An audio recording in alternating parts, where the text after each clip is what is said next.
On this week's episode, we are talking about the John C. Campbell Folk School in North Carolina and why you should check it out.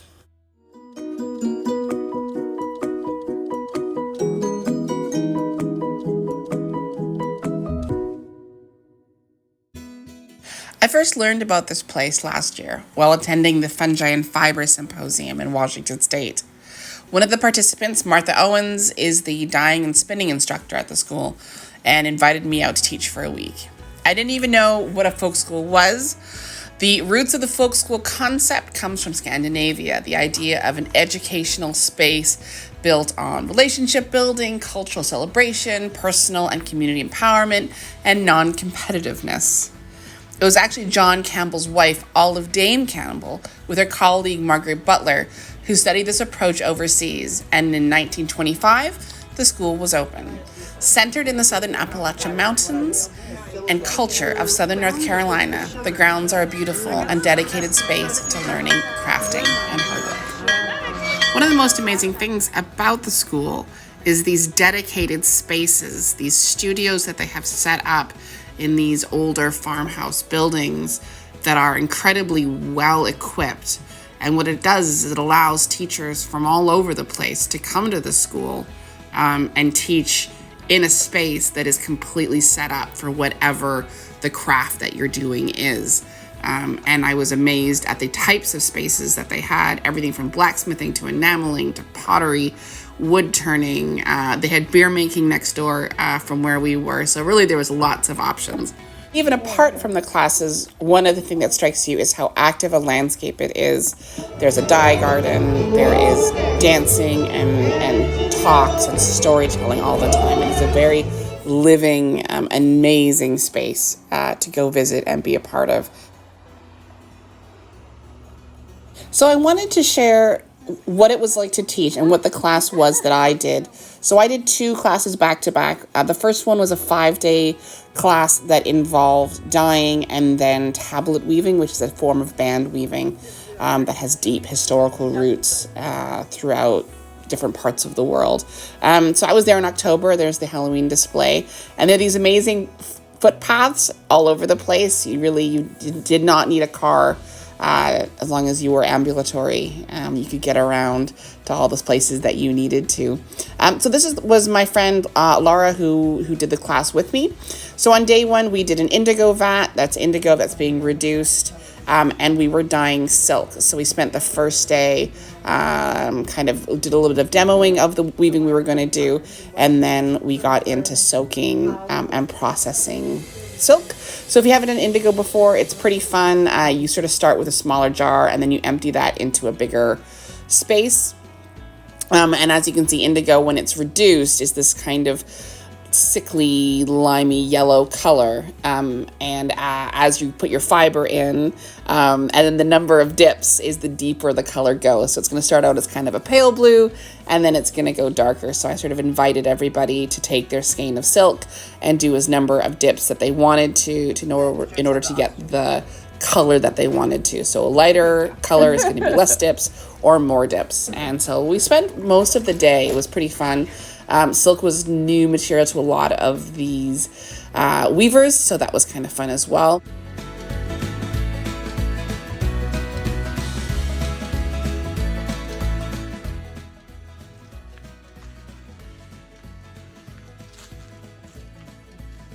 And then in the evening was an opportunity to meet some of the other teachers and make some connections and try some wine.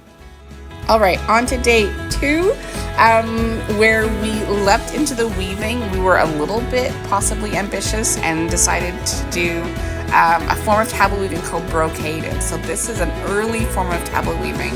That's sort of the Anglo-Saxon period. So this is sort of 4th, 5th, 6th century, where you're weaving in flat ribbons of metal. It was possibly a little bit ambitious for brand new weavers. I'm not sure that I would do that again, but they were amazing and they really tried their hardest and they were just great. So this was the round metallic gold floss that we used for the afternoon. It's actually imported from Japan that is used to weave in kimonos. It's beautiful stuff. Not be wonky. I figured that out, so I'm going to pass.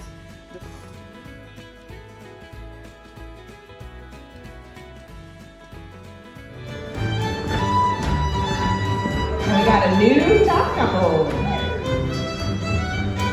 I think you got the idea. Let's actually do 2 top couples. Oh yeah. So I did attempt some dancing. I was not super successful. I'm not a very coordinated person, but attempts were made. And what was terrifying is that our new friend I made from Shetland, the spinner, was saying that for their dancing, there she is on the left, they do it 10 times as quickly. No thanks.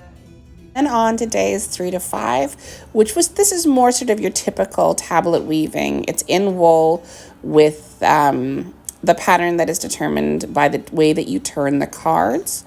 So the pattern is actually in the warp itself, and then you turn the cards in different directions and your weaving appears. If you haven't done tablet weaving before, I would definitely recommend it. It's such a lovely weaving that takes up very little space because the looms are very small. So if you have a smaller space but you're super into textiles, I would definitely recommend giving tablet weaving a shot. It was the first time I'd ever taught a combination dyeing and weaving, and I really, really enjoyed it.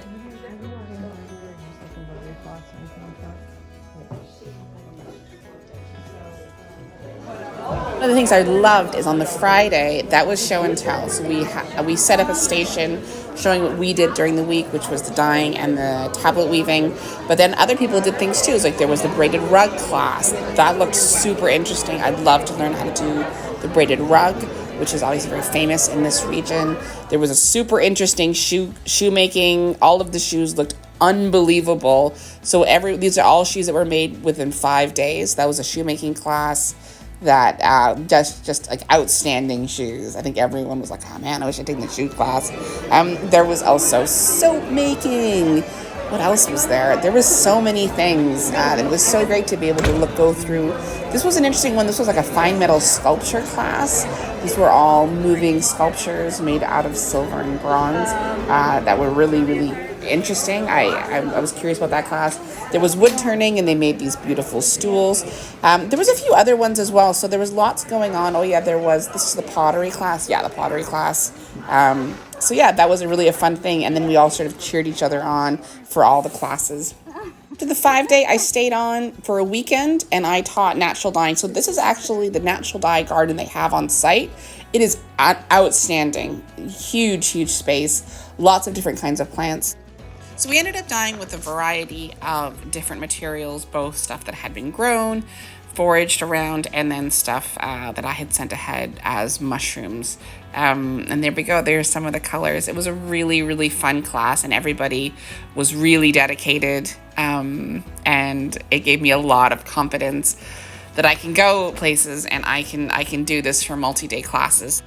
Oh, the other thing I wanted to mention is don't forget the craft shop. If you go, it is an amazing space full of all of these creations of local artists, everything from knitting to weaving to jewelry, books, glasswork. It is all there. I spent every single penny that I made teaching, and then some, don't tell my husband, was actually spent at this shop because I could not help myself. It was that amazing. I wanted to weave a piece to recognize my time at the John C. Campbell Folk School. And so here it is, and it is woven in a Coast Salish style, which is the style of Indigenous weaving of my region, which I have been very fortunate to receive some teaching and mentoring in. But here we go, so I'm just going to go through it. So when I was there, I taught the band weaving. So the top is a band, and that's the one at the bottom is for the class. The John C. Campbell School is in the Appalachian Mountains. It's sort of this beautiful valley, and I was there at fall, so I wanted to weave a set of mountains. The wool itself was from a farm. My friend Martha Owens has a farm about 3 kilometers from the school, so all the wool was actually grown from sheep very near the school. This here is all of the colors that came from the dye class. So these are all colors, and it represents the dye garden that we got to spend some time in harvesting. So there's mushroom dyes, there is madder as well. The other thing is the zigzag. Let's talk about the big zigzags. So one of the amazing people who took the class I was in I was teaching is her name is Elizabeth Johnstone, and she is from the Shetlands. So she is a spinner and weaver from the Shetlands, and we talked a lot about symbology of weaving in the region, which is where my roots are from. I was from northwestern Scotland, not quite up as far as Shetland, but pretty near the top. And we talked about zigzags. So the symbology of zigzags there is the prevention or the stop of evil, or so you would wear zigzags on your hem skirt, on your wrists, or at your neck, and that sort of stopped, evil, which would have probably been, disease or misfortune. So I wanted to do 2 at the sides to sort of help protect the school. And then this zigzag, when I kind of went over with my 7-year-old daughter, kind of what I was planning, she's like, well, you're going to put a big zigzag here, right? And I was like, oh, I guess I am. So that's her zigzag there. And then the other thing that we talked a lot about was this symbol, which we call it the God's Eye in most, I guess most people notice that. And it comes up in a lot of different cultures and symbols all over the world. We talked about it a lot, so I wanted to put in the weaving, and then that just sort of represents growing in the garden. So there's the piece that represents my time. As you can see, I still need to weave in my ends. I will get to that, but there's the piece. I will be back in October next year for a similar class, so come join us.